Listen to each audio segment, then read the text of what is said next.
कवितार शिरोनाम पुंसी मतेक अमगी वारी तामिनरसी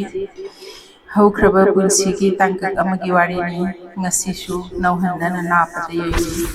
penna idraba thamoigi tengthakol oina thabum ama ipu ibengi nakta koiruraga yumda halakpagi aroiba tanjani nongalakpaga setna kaina bagi oigadaba awaba saktam nongalaga kaka indomcha mama ine ichil inau naha oiringaigi marup mapansing loina thunglare pumnamakki mityuda sinthari pirang bidaigi matamda ichin inau animakpu chetna konsillaga ine singna kappagi angakpa saktam maduna oikhi aroiba bidaigi tanja ukidaba kuire mari mata marup mapansing nungsiraba ahal lamal kayasu chatkre amuk halaklaroi lambiduda matamda passport visa yadrabasu chathok chasin taurami leibak anise kina border ngakpa sipai singbu khanhandana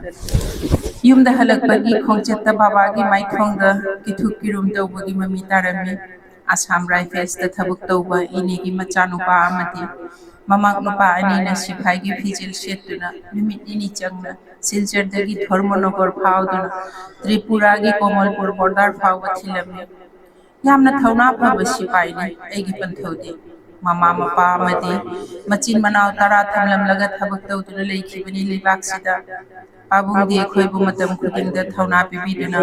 mitlu dagi pirang amatta sushin thahandabani adubu mari mata singbo aroiba bidai piramduna border lal salakpa matamda mitlu da pirang sin thaba ukhinga sidi pabung sulaitre shubnagi kangwamdraba thodok singdu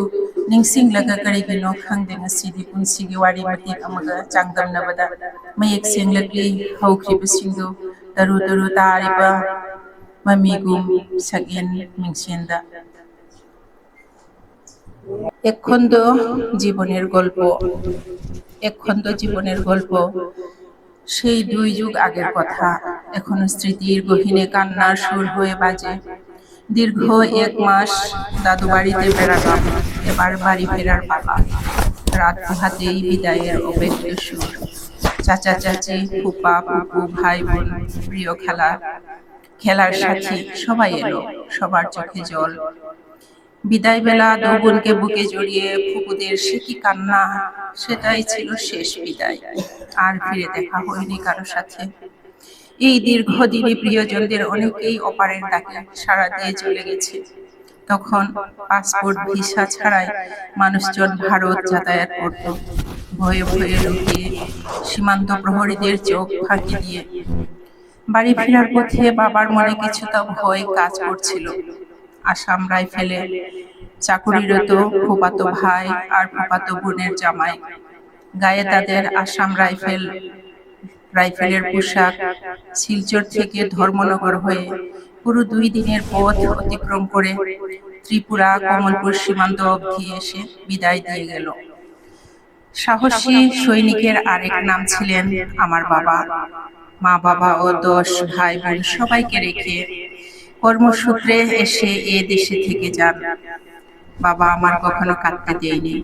সাহস দিয়ে গেছে বরাবর সেদিন সন্ধ্যায় ওদের ছেড়ে সীমান্ত পাড়ি দিয়ে যখন আসছিলাম বাবার চোখে জল দেখেছি